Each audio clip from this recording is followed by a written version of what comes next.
There is an intelligence which permeates every atom of matter and embraces every unit of energy perceptible.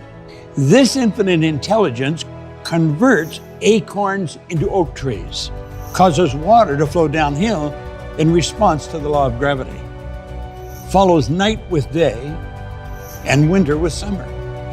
This intelligence may, through the principles of this philosophy, be induced to aid in transmuting desires into concrete or material form. But does it really work in the real world? There's only one way to find out.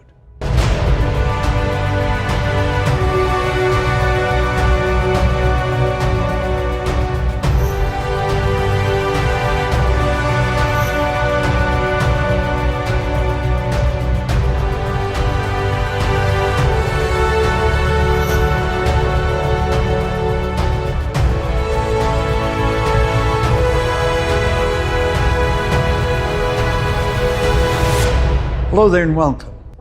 Do you know, you and I are supposed to be here. We're in the right place at the right time. There are no accidents in this whole universe. Everything operates in an orderly way. You've been wandering around, I would imagine, with a desire inside that you really want to improve any or maybe all areas of your life. What you're going to hear will enable you to change that. And this is all about you. It's not about me, it's about you. I'm going to share information with you that really originated way back in 1908 from the wealthiest man in the world, Andrew Carnegie. He commissioned a young reporter to go out and find the laws that govern success. There were successful people, himself, Henry Ford, Thomas Edison. Some of the giants that we look at in history as names that they'll live forever. And he said it was a shame that these people were going to go to their grave with all this knowledge locked up in their bones. And he said, I think it should be recorded. And that young man, Napoleon Hill, he took Carnegie's challenge and he went and worked at that until 1928, when he wrote The Laws of Achievement. And then in 1937, from it came the book, one of the greatest selling books of all time, Think and Grow Rich. And in that book, he pointed out, after all these years of research, that he found there were 30 major causes of failure. But there were only 13 ideas that contributed to a person accumulating a fortune or enjoying real success. One of the things I found interesting is at the end of the 30 major causes of failure, he put 31. He said, if I've missed any, you can fill this in. And I would imagine that someone has filled that in. So I want you to really pay close attention. This is not an ordinary film that you're watching. These are not ordinary ideas. These ideas are coming from 57 years of focused study by myself and tens and tens of years by Napoleon Hill. But it's really the composite of some of the greatest minds that ever lived. Because he did research with these people for so long, kept picking their brains. In fact, he became very close friends with them. And what caused them to do many of the things they were doing, the ideas that got the Wright brothers off the ground, that enabled Henry Ford to build the car he built. These ideas, they're the ideas that you can have and you can use. Now, I know they work because I've used them. I've used them almost all of my adult life. In the preamble of the book, Think and Grow Rich, Napoleon Hill says there's a secret in this book. And he said, if you can find the secret in the book, you can have anything you seriously want. Naturally, I'm wondering, what's the secret when I first started to read the book? Do you know, almost every seminar that I've ever spoken in, or any convention I ever spoke in, I talk about that, and people say, what's the secret? I said, you know, if I told you what the secret was, you're not going to look for it. And if you don't look for it, you're not going to find what you really need to get to where you want to go. I have never told anyone what my perception of that secret is. But he pointed out that everyone who found it and used it has earned millions of dollars. They have built very large organizations, and he names them one after another. Very impressive names. Every one of them found the secret. You're going to find the secret. in these 13 principles. Believe me. One day I took a pen and I sat down and I said, I'm going to build a company that operates all over the world. I had absolutely no idea how I was going to do it. But you know what I've found? You don't have to know how you're going to do it. You just have to know you're going to do it. So if you've got a desire to build something, to do something that's extraordinary for you, I can promise you one thing. If you will focus on what I'm suggesting, I'm going to show you how to do it. You see, the beautiful truth is you've already got everything you need inside. You don't have to get it. You don't have to follow the pattern that our formal educational institutions teach us. You don't have to read all the books. That's not necessary. I think Madame Montessori put it very well. She said we send a child to school as if they're an empty cup and we expect them to fill the cup. She says the truth is the cup's already full. School is to help draw out what's already there. You see, you and I are God's highest form of creation. There's nothing on the planet that will even come close to us. Strange thing, you and I are the only creature on the planet that is totally disoriented in our environment. All those other little creatures, they're completely at home in their environment. They blend in. We don't. We're totally disoriented. And that is because we have the ability, you and I do, of creating our own environment. Now think of what that means. That means that you and I can literally create the life we want. Now, as I said, when I first heard that, I did not believe it. But I knew the man that was giving me the advice believed it. And that man was Raymond Douglas Stanford, one of my very first mentors. And as he said to me, he said, Bob, your way's not working. Why don't you try mine? Now, to help you understand where I was, I'd been asked to leave school. They didn't want me there after 2 months in high school. And I can understand why they didn't want me. I was a poor student. I didn't want to pay attention. I had never had a half-decent job in my life. I was earning $4,000 a year, but I owed $6,000. The prospect of even getting out of debt wasn't there. He said, Bob, that's all reasons why you can't do what you want to do. We're not going to spend any time on that. We're going to focus on how you can. This idea has been proved by people much smarter than us. And the beautiful truth is, it works for everyone. Not just some people, for everyone. And I think this thing is stuck in my mind. He said, your way's not working. Why don't you try mine? Now spend a moment right now and ask yourself, what would you really like to do? I mean, what do you really want? Do you know, the truth is your spiritual DNA is perfect. We hear a lot of talk about DNA today. Well, if you get past all the nonsense that's been programmed into our subconscious mind from genetics and in our environment, and get right down to the core of who you really are, your spiritual DNA is perfect. And it's that perfection that's seeking expression with and through us. That's why we want things. It doesn't matter what we're doing, we want more. Now, as a little boy, I was taught by my grandmother, who pretty well raised me, that you should be satisfied with what you've got. Grandma was a dear woman. She was like an angel of God, but she was wrong. We should never be satisfied with what we got. We should be happy with what we've got, but never satisfied. You see, dissatisfaction is a creative state for our mind to move into. It causes us to want to do more. We should ask ourselves where those wants come from. Do you know it's that perfection within that keeps jabbing you in the consciousness? Want this, want that. If you're running, you want to run faster. If you're jumping, you want to jump higher. If you're selling, you want to sell more. If you're singing, you want to sing a better tune. It doesn't really matter what you're doing. You want to do it better. And the beautiful part of this is you can. You see, I have practiced all 30 rules for losing. I know them well. None of them work. They'll never give us what we want. But I have spent many, many years on the 13 principles of success that have helped millions of people earn millions of dollars. You just see, the one criteria is it doesn't matter where you're at right now. If you are very successful, you can become more successful because you have infinite potential. No one can even guess at what you and I are capable of doing.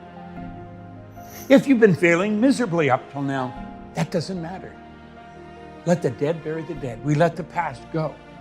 And we just focus on who we are, where we are, and what we're going to do. These 13 principles all come together like a beautiful mosaic. Now, although I will explain each one, I don't think you can talk about one without the other. We're getting into ideas like desire, decision, the sixth sense, organized planning. All these ideas are so important, and when you first look at it, it may seem overwhelming. How would I ever be able to do this? It isn't even difficult. We're going to give you a path, and you get on that path, you're going to have an absolutely phenomenal future. The future will be beautiful. Oh, you'll have some problems. We all do. I still have, and I've been working at this for all my adult life. But you know something? Our perception of the problem is different because we see the opportunity in it. If we didn't have any problems, we would be living a pretty dull life. We wouldn't be living at all, we'd be existing. So as we go along here, really focus. Don't treat this as some self-help program. It goes so much deeper than that. It's so much more important.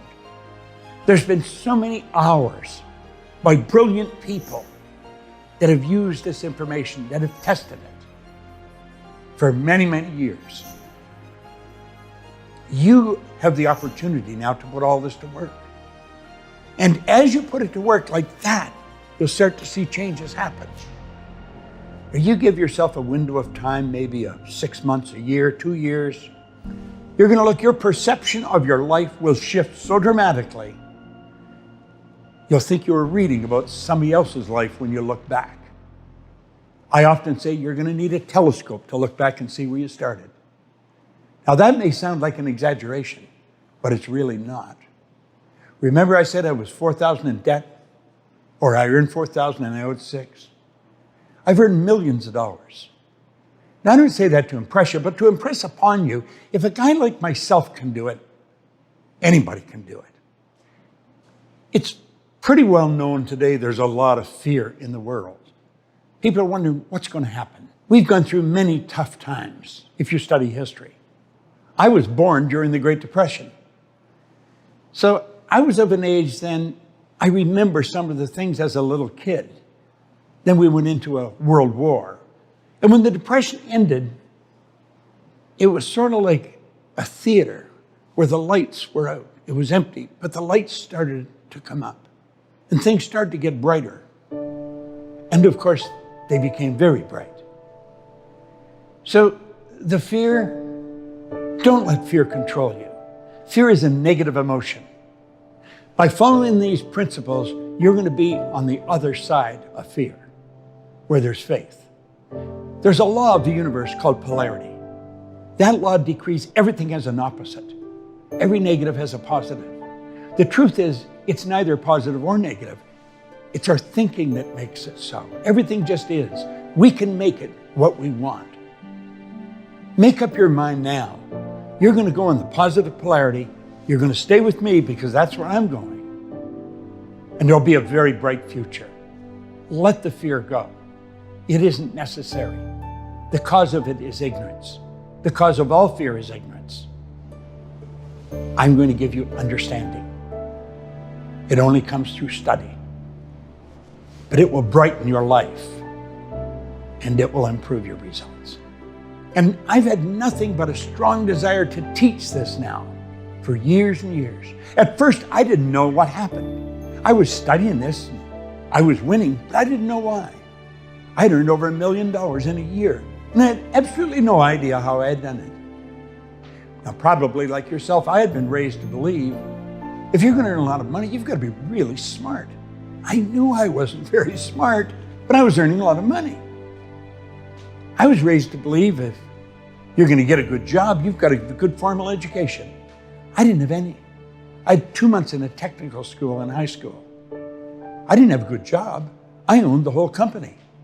I had offices in Toronto, Montreal, Boston, Cleveland, Atlanta, London, England. And I looked at all this and I thought, how did this happen? And I didn't know. If you had asked me, I couldn't tell you. But you know what I have found? I have found most highly successful people cannot articulate on why they are. They will say, well, I do this or I do that. And they'll point to one of these 13 principles that they worked at and mastered. The truth is, they're probably using them all and just not aware of it. They're what you call, or I call, an unconscious competent. They're very competent, but they're not consciously aware of why. Now, the sad part of this is that they've got this wonderful way of life, but they can't even transfer it to their children, nor can they give it to their staff. So you find very successful businessmen and women in business or just in life, but they don't know why. Well, I got very curious. I wanted to know why. Why did a guy like me change? I didn't believe there was an emotional or capricious God reached out and said, let's give Bob a chance. I didn't believe that. I thought, something's happened. What's happened? Well, I spent 9.5 years studying with some absolutely brilliant people. Now, I formed a good habit over that time. I picked good mentors, and that's very important. You can use these films as a mentor. You can. You can let me be your mentor. You know, I've often heard it said people that have been gone for a couple of thousand years can help you more than somebody that's alive today. And I get a lot of help from people that have been gone for a long time through their books and writings. So you could use this series as a mentor. But a habit I formed right from the first person that helped me, Ray Stanford, he said, do exactly what I tell you. And for some reason, I decided I would. I didn't question him, I just did it. He said, do it until you find out I'm lying or I don't know what I'm talking about. And he said, I don't lie, and I do know what I'm talking about. So I'm going to say that to you, and hopefully you'll grasp it the same as I did. Do what I suggest in these films until you find out I'm lying or I don't know what I'm talking about. I don't lie. And believe me, I do know what I'm talking about. Many years ago, they said, by their results, you'll know them, or by their fruits, you'll know them. Well, I'm 84. I've got as much energy as many people, 24 or 44. I've earned millions of dollars. I have wonderful friends all over the world. And this came to a guy that started with nothing. This does work for anyone. It truly does work for anyone. So dig into this and say, I'm going to give this a whirl until I find out he's lying or he doesn't know what he's talking about. You do that, and you're going to find these 13 principles will change your life like night and day. I searched every day, and every time I picked a new mentor, and I did pick new mentors, I did exactly what they said. It was difficult at first because what I was really doing was changing habit patterns. But they were teaching me things. They were teaching me information that the average person may never learn. I developed a very close rapport with them. And they were brilliant people, every one of them very accomplished. That is a good rule. If you want to do something, go to someone who has demonstrated by results they do know what they're talking about. Ask them, what should you do? Then do exactly what they tell you. Now, I know that works because I'm still doing it, and I do it every day. So I'm going to ask you to resurrect some of those dreams that you may have let fade. Bring them to the surface of your mind. Treat this as some magic formula if you want, and you'll find out it'll produce. I once read where a writer said, you know, when you really understand how the magicians perform their tricks, it isn't magic any longer. And that's true. I work conventions every now and then, and there's a magic act at the convention. They'll ask me to take part in some part of it. So to do that, I have to understand what they're doing. And I found out it's hard to believe. Wonder why the audience doesn't see this. When you understand the trick, it's not magic. But when you understand life, it's really magic. And that's what you're going to find. That's what you're going to find all wrapped up in this. It's absolutely incredible. To understand these 13 principles, this absolutely incredible philosophy, I think we should go back to where it all started. And as you get involved in this, as you mentally build this image in your mind, you're going to see how all this has fallen in place. And it's absolutely incredible the more you think about it. Now, I have been studying this for so long, it's really a part of my life.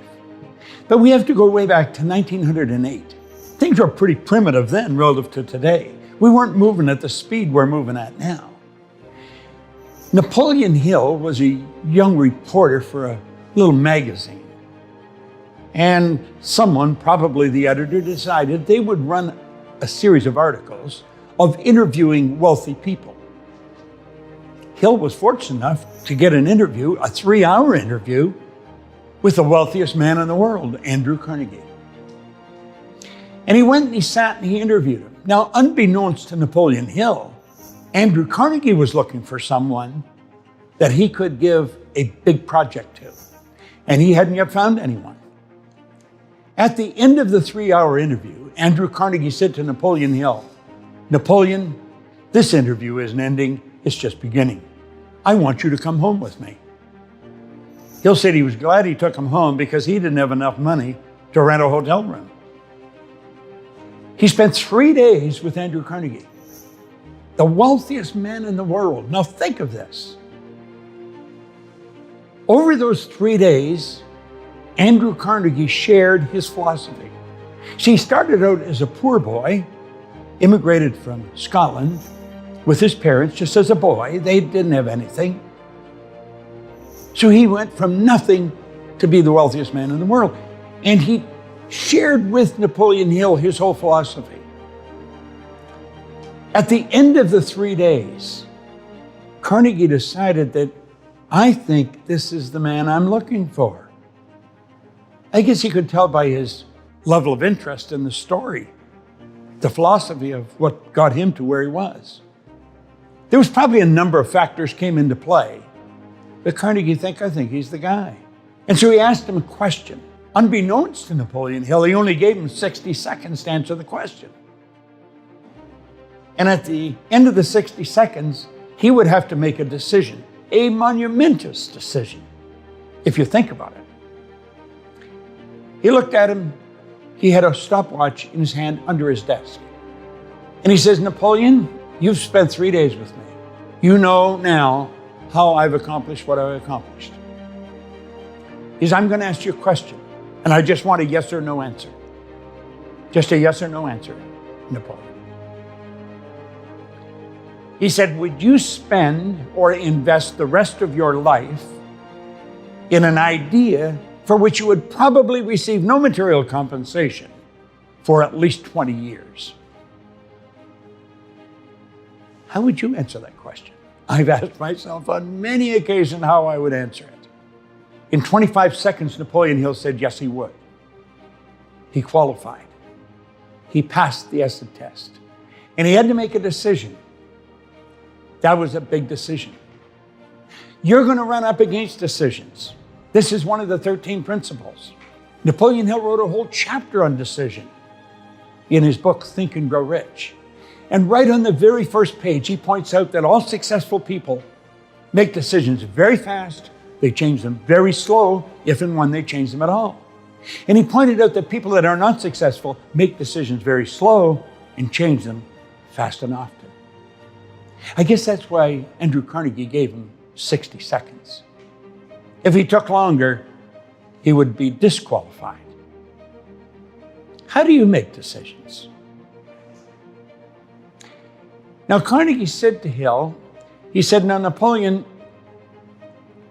I'm going to introduce you to some of the world's most successful people." He said, "I'm going to give you letters of introduction. You'll receive no subsidy from me. I want you to go out and write the laws of achievement. He says, it's a shame that people like myself are going to their grave with all this knowledge locked up in their bones. He said, I want it organized. And I want you to organize it. I will give you letters of introduction, and then you're on your own. Now, he said, you're going to run into many tough times, Napoleon. No question about that. So he said, I'm going to give you something that'll help you through those tough times. I want you to write this out. I want you to write every word. No one's going to underline every word. Now, he said, this is a message that you're going to give from yourself to yourself, Napoleon. So it's going to be you talking to you. I want you to write down Andrew Carnegie. I'm not only going to equal your achievements in life, I'm going to meet you at the post and pass you at the grandstand. Well, as the story goes, he threw his pencil on the floor. He says, now you know darn well I'm not going to be able to do that. He says, I know you're not Napoleon, unless and until you believe it. But I want you to repeat that every morning, and I want you to repeat it every night. I want you to look in the mirror, and I want you to repeat that. Looking in your eyes, say, Andrew Carnegie, I'm not only going to equal your achievements in life, I'm going to meet you at the post, and I'm going to pass you at the grandstand. Now, that wasn't an easy thing for Hill to do. He was living with his brother. He had promised his brother that he was going to pay for him to go through college. Now he was going to have to go home and tell his brother he couldn't do that. He had a project that he was working on. It was going to take all his time. And it was going to take every cent that he could get for himself. Then he was afraid to tell his brother what he was going to do because he thought his brother would think he had lost his mind. He's going to work on a 20-year project. Nobody's giving him any money. Nobody's going to pay him. The first day he went and he locked himself in the bathroom. And he looked in the mirror and he whispered it. Andrew Carnegie, I'm not only going to equal your achievements in life, I'm going to meet you at the post and I'm going to pass you at the grandstand. Now he said he felt when he was saying like he was a darn fool. He said, this isn't going to happen. But he said, I made a commitment that I would do this, so I better do it. So every morning and every night he would do this. Now he had committed that he would do it for 30 days. Around the middle of the month, he started to think maybe it could happen. By the end of the month, he knew it would happen. Now I've done a fair amount of study on this over the last 50 years, and anything I've been able to discover is that Carnegie made somewhere in the vicinity of 50 millionaires. Some people say 20. I've read 23. I've read 50. Napoleon Hill has made millions of millionaires. So you see, he did equal his achievements. He went past his achievements, and he did pass them at the grandstand. Here's a poor boy, a young cub reporter for a magazine. How did he do that? Why did he do that? I think he did it strictly on the belief that Carnegie wasn't going to ask him to do anything that was unjust.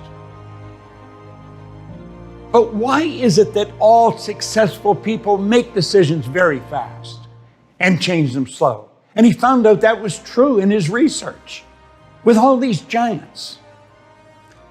Well, you know, I have never stopped studying it. I probably never will stop studying it.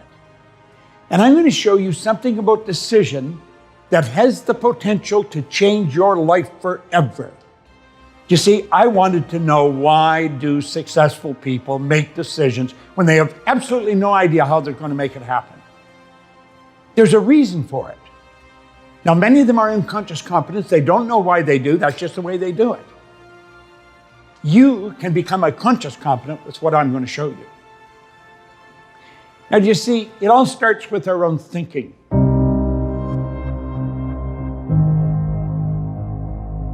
See, vibration is a law of the universe. Everything vibrates, nothing rests. Look at the walls around you. They're vibrating. They appear to be still. They're really not still.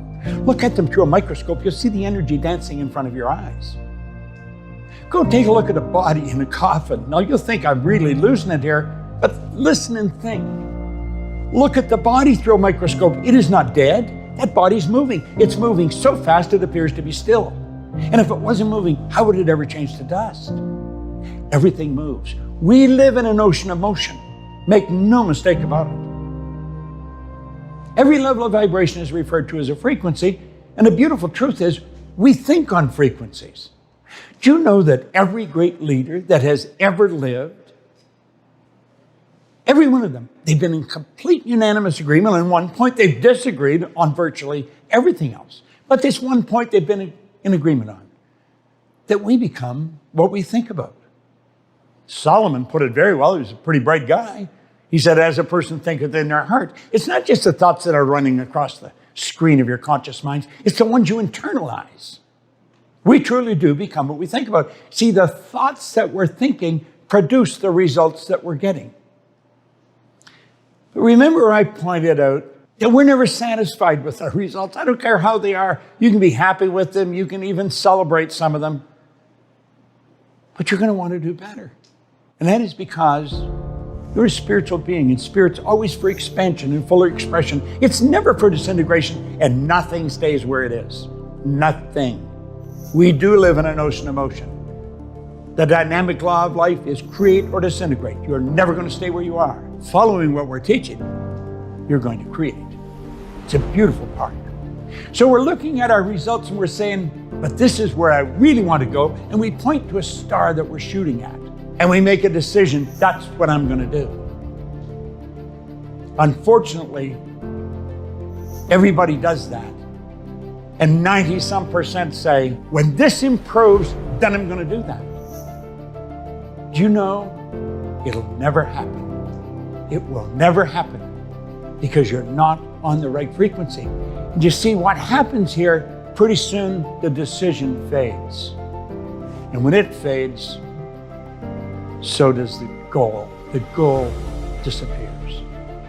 Somebody said, I thought you were working. Yeah, well, I am. I'm still working at it. Do you know what the problem is? You're thinking on the wrong frequency. You see, your thought is down here on the frequency that you're living on. But the way to do what you want to do is not on that frequency. Clearly understand this. All science and all theology, the only two sources of reference we have to go to, tell us nothing is created or destroyed. The way to do anything is already here. Space travel, we've always been able to do it. We just weren't aware of how. You know the neat little cell phones we've got that pretty soon will be obsolete? We've always been able to do that. I remember back when we had the party lines. Hardly anybody had a phone. Then when they got one, they got a party line. Everybody's on the line. We were able to build beautiful little cell phones then. Do you know the cell phone you've got has more power as a computer than the computer that took the first rocket to the moon? It's magnificent when you think of what we're doing, and it's all in awareness. And that's what you're developing. You're developing awareness. See, the awareness to do everything is already here, but you've got to get on the frequency that it operates on, because everything operates on a frequency. If you phoned your Uncle Harry, you wouldn't expect your mother to answer the phone. Why? Because you dialed Harry's number. You got on Harry's frequency. That's what the number is. It's a frequency. And there's a zillion of them. We know there's an infinite number of frequencies. Everything you want is already here. What you have to do is attract it. And you know something? You're going to learn how to do that. You see, what we really have to do, we have to make a paradigm shift. We're programmed to operate the way we're operating. Why would 97 or 95% of the population keep using a losing formula? They don't know they are. They're giving it everything they've got. We got to shift our thinking. We got to shift the paradigm. Do you know many of the beliefs and the ideas that are controlling your decision making right now? They were established by some great grandparent who lived in a different time. But all that stuff is passed down in the genes. It's called genetic conditioning. We got to change that. You see, well, you're thinking way down here on this lower frequency. The way to do what you want to do is way up here on a higher frequency. And what's required is a committed decision. A committed decision is when you do it regardless. And when you make a committed decision, this is what I'm going to do. You flip your brain onto that higher frequency. And the way is shown. Now we're going to talk about your sixth sense, your intuitive mind. because that's how it comes to you. You're tapping into universal intelligence. That's what all highly successful people do. Whether they know they're doing it or not is irrelevant. But that's what they're doing. That's what you're going to learn how to do. See, the only criteria you have to have when you set a goal is, do you want it? Do you want it? Doesn't matter how you're going to do it. It doesn't matter where the money's coming from. I once heard a cute story where the Maharishi, when he was taking transcendental meditation or decided he was going to take it to the world, one of his close associates said, "Where's the money going to come from?" He said, "Wherever it is right now." I always thought it was such a beautiful answer, because the truth, everything you need, everything you want is already here. Nothing is created or destroyed. I didn't dream this up. It's the way it is. All science, all theology tell us that. The way to get to the moon was already here, always here. When President John Kennedy asked Dr. Wernher von Braun, who's considered the father of the space travel, what it would take to build a rocket that would carry a man to the moon and bring him back safely to Earth, von Braun answered him in 5 words: the will to do it. The will to do it. Will is a mental faculty that gives us the ability to concentrate. You got to concentrate on what you want. That's all you can concentrate on. And that will keep you on the frequency that you have to be on to attract everything that you need to get there. This is so important. You see, I believe decision where it all starts. It's where it all started for Napoleon Hill. It all started when Carnegie asked him, "Are you prepared to dedicate the rest of your life to an idea for which you'll probably receive no material compensation for at least 20 years? How would you answer that? You see, he didn't know how to do that. He didn't even believe he could. Do you know what I found? When you set a goal, you don't have to believe it. If you keep repeating it, you'll come to believe it. If you tell yourself a lie often enough, you'll believe it.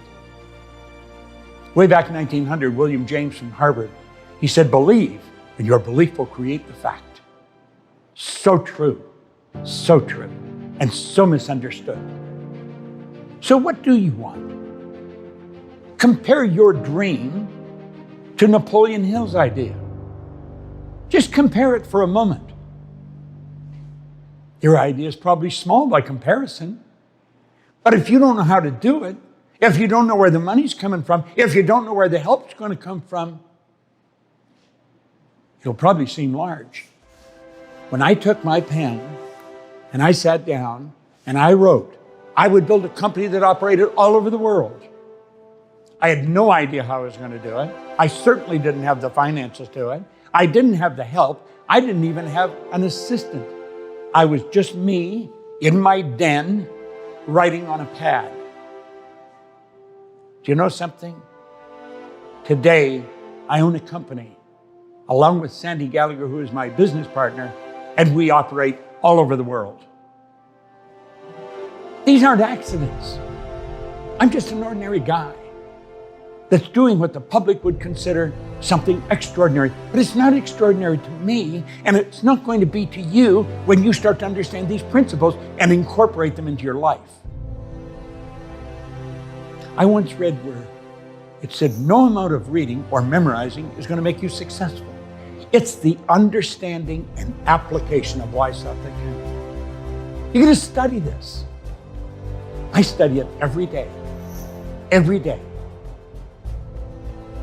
for at least an hour, sometimes more, but at least an hour. It's a habit. Habit's something you do unconsciously. You don't even spend any time thinking about it. You just do it. You get dressed by habit. You shower, comb, wash your hair. Habit. Do you know good habits automatically transform our life? The one thing you need if you want to move higher is a greater awareness. People are not earning $100,000 a year because they want to earn $100,000 a year. They're earning $100,000 a year because they're not aware of how to earn $100,000 a month. People aren't alone and lonely because they enjoy being alone and lonely.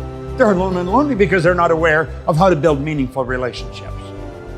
People don't struggle all of their commercial career because they enjoy struggling. They're struggling because they're not aware of how to knock those blocks down that are all inside. It's never outside. It's never another person. It's never a condition or a circumstance. It's always lack of awareness. This is such beautiful information. I've been living with it for a long time. I don't even know how you'd live without it.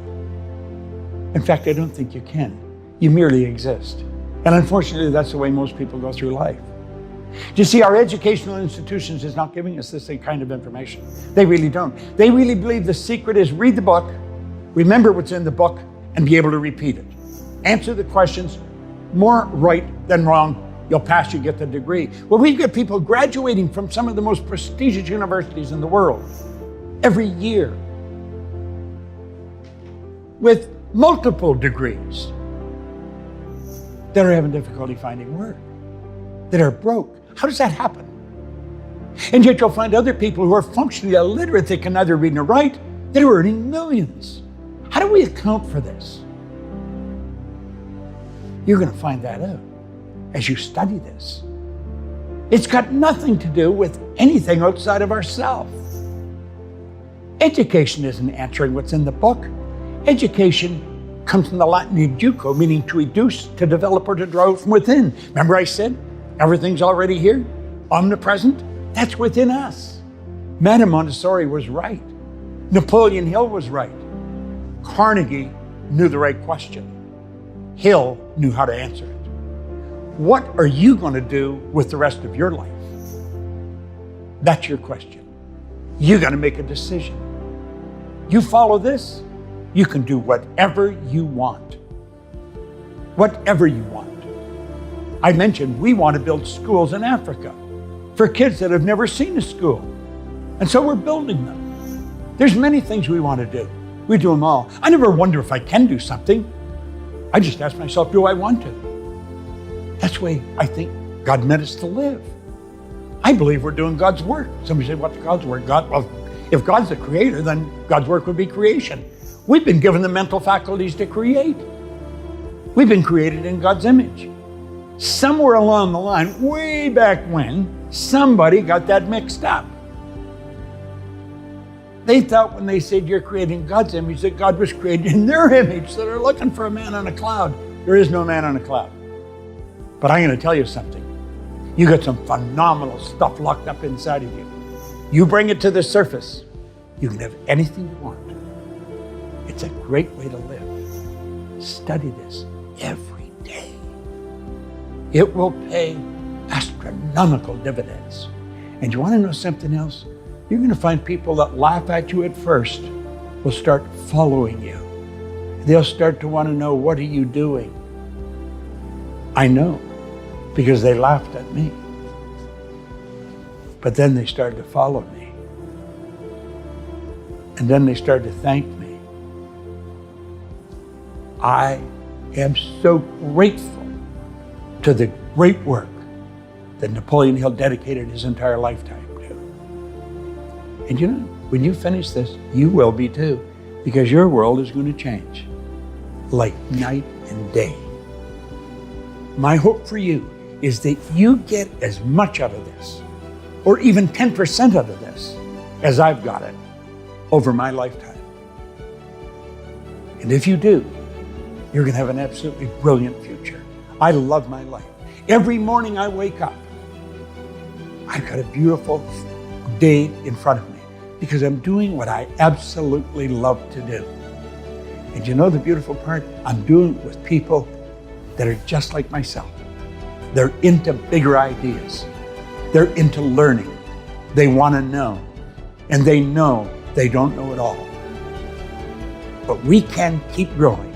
That spark of perfection within you is jabbing you, tell you, want this. Write it down. Make up your mind you're going to do it. And remember, you don't have to know how. You only have to know you will. Hello there, I'm Bob Proctor. And you know, what you're watching is the essence of what's helped me build a very successful life. I've earned millions of dollars. I have business that operates all over the world.